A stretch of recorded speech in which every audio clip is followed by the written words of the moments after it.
very much. So it's my pleasure now to introduce you to Nikhita, who's going to be delivering our first keynote this afternoon. So I shall hand over to her properly so she can introduce herself. Over to you. Thank you, Nikhita.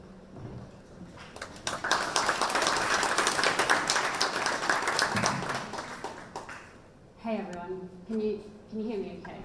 Okay, brilliant. So I'm Nikhita Hyett. I'm the Managing Director for BlueSnap. We're a global all-in-one payment platform. And I've been in this industry for a few years, and I'm very excited to share with you my thoughts on the payment trends and the future of payments and the industry that we're in. I'd like to start by telling you a story about what happened a couple of weeks ago. I went for dinner with some of my old friends, and the conversation was centered around the question, when was the last time a new piece of tech in your day-to-day life blew your mind? We're talking day-to-day life. And for me, there were two clear examples. The first one was, last month, I went for drinks with my friend Nicola. Now, Nicola always has beautifully manicured nails, and when it was her turn to buy a round of drinks, she paid using her fingernail. Now, I work in payments. I've been in this industry for a few years. I know contactless and wearables isn't a new thing, but to see it in action like that in my day-to-day life, that's pretty cool. And then the second example, and the way this conversation came about, was because one of my mates and I had recently done a shopping trip in Decathlon. Now, I know we've got the seamless retail checkout talk later, so I won't go into this in too much detail, but OMG. If you guys haven't been to Decathlon and experienced the RFID tags and the till system and everything there, you must go and experience it. It's like magic. And I know, I understand the tech behind it and that there's so much more to it, but it's awesome. It's mind-blowing.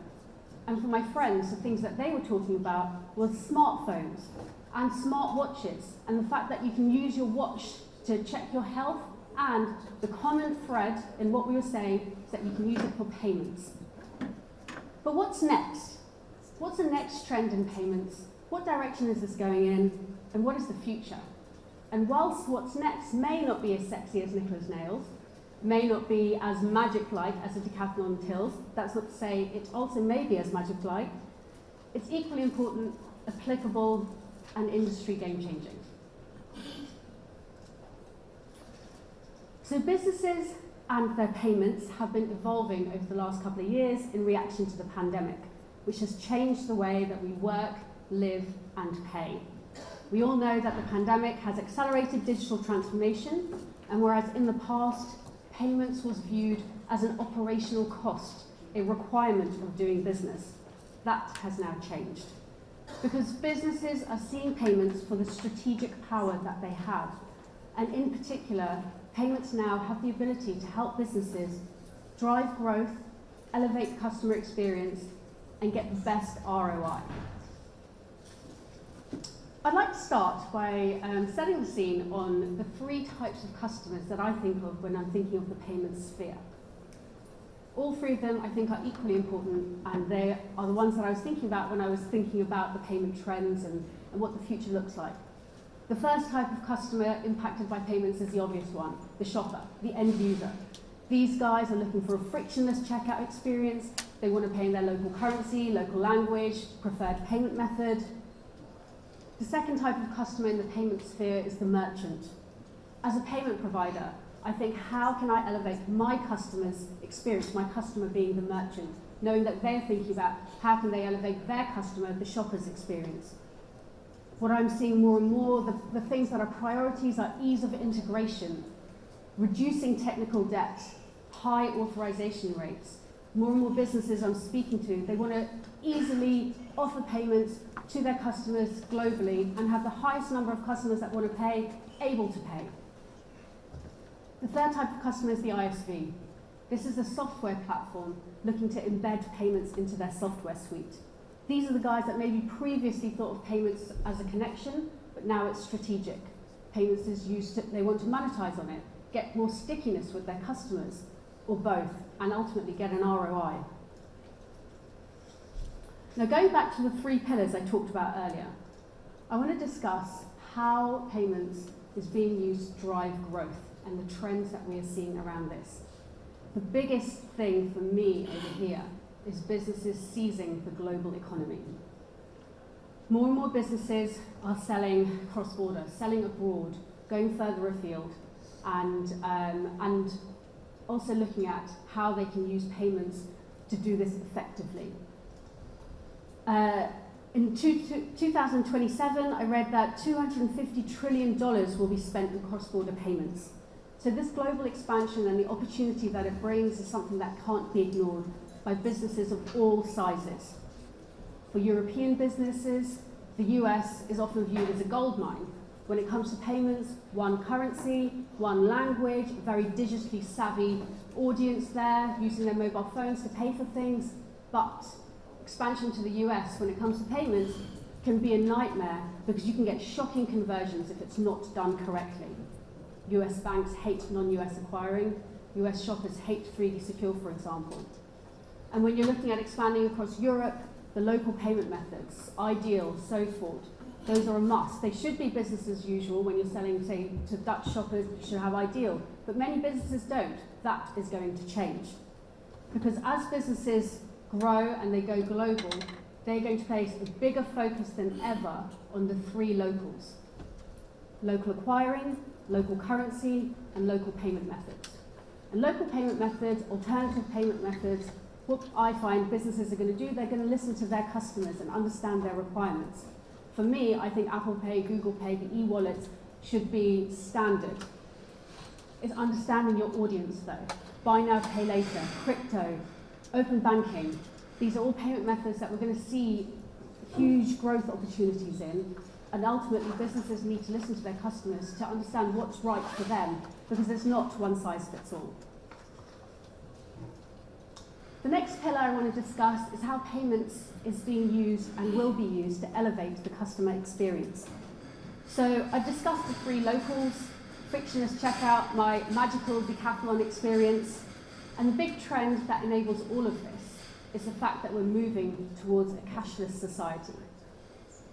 So I turned 40 earlier this year, and I had a big birthday party, one with my friends and I had one with my family. And like any good Indian family, I received a lot of £50 notes as birthday presents, which I have struggled to spend. So shops don't accept my cash, restaurants aren't accepting my cash, and if they are, they don't have the change to give. They don't have the change to give me. And with the money that I got for my birthday, combined with a few years of money that I've built, cash that I got in the house from, I've got a couple of kids and a big family. I feel a little bit like Marty Bird from Ozark, if you're familiar with it. So adding to that, my local HSBC shut as well. So I have to drive half an hour to go and put that money into the bank. Anyways, I'm in the minority of people who have cash that I want to spend because we are moving to a cashless society. And the customer that I want to focus on here is the merchant. Because we need to make sure that businesses of all sizes are catered for when it comes to card acceptance.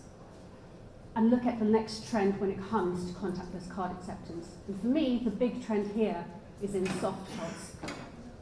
So with the rise in COVIDpreneurs and the number of sole traders and small businesses, we're seeing this huge boom in the application marketplace. So we know that as shoppers, we use our mobile phones basically to conduct our lives, right? Like I use it for my calendars, I use it for interacting with my friends, my family, and to track my period, and also to make all my purchases. So whether it's my groceries, my shoes, pay my bills, for everything.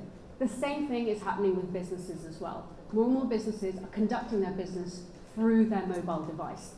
So whether it's doing their tax returns, whether it's doing their accounts through their mobile phone, whether it's raising their invoices, and now through soft POS, it's getting paid on that.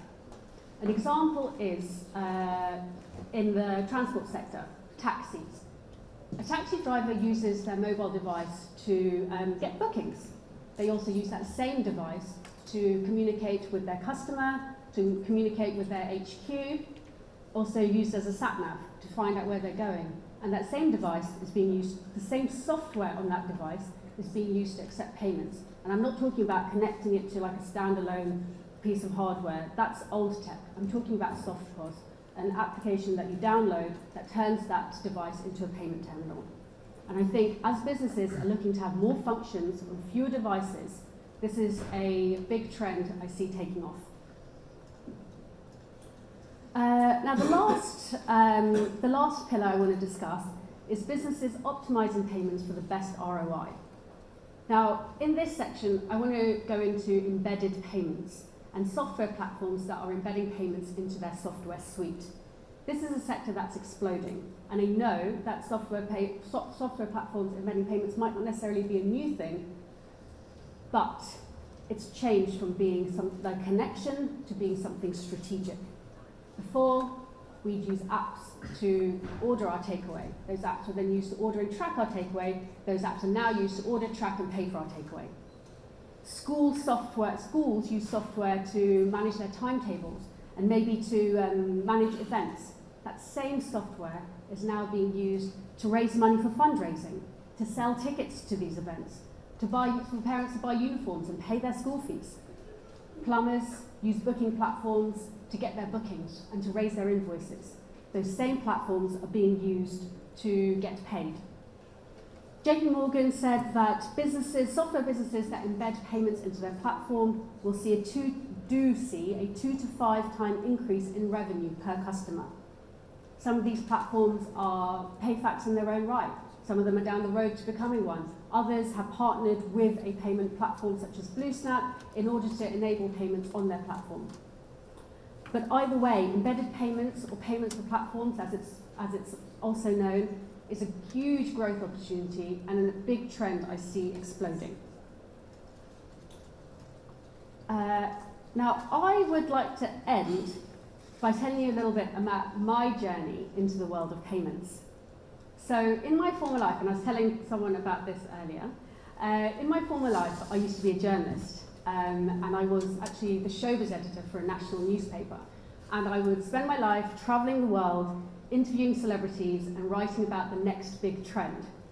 My husband, meanwhile, worked for an acquiring bank, and his day-to-day life was spent talking about interchange, bits and pennies, because then payments was a commodity, until it wasn't. And since moving to this sector, I have experienced and been involved with some of the most innovative tech that changes the way that we live, and it's only growing bigger. So often when my friends ask me about the change from showbiz to payments, I always like to think that, you need to forget Kim Kardashian and Victoria Beckham, because the next big trend is here and now, and all of us here are involved in it. Thank you.